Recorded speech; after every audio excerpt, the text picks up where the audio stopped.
দীপ্তি, গরমকাল তো এসে পড়ছে।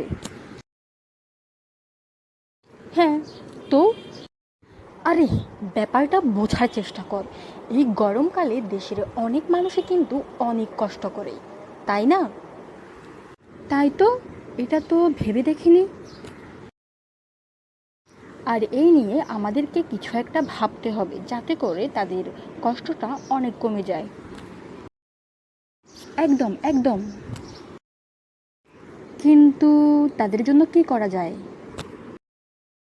কি করা যায়? আরে, কি করা যায়? হ্যাঁ, কি করা যায়? ধুর, আমি তো তোকে বলছি তাদের জন্য কি করা যায়, কিছু একটা আইডিয়া দে।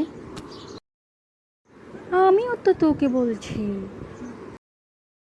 হয়েছে হয়েছে, তোকে আর আইডিয়া দিতে হবে না, আমাকেই কিছু একটা ভাবতে হবে। আইডিয়া কি? আমরা যদি প্রত্যেকটি বাড়িতে একটা একটা করে গাছ লাগাই, তাহলে তো তাদের এই গরমকালে কষ্টটা কিছুটা হলেও কম হবে, তাই না? ভালোই তো, চল তাহলে।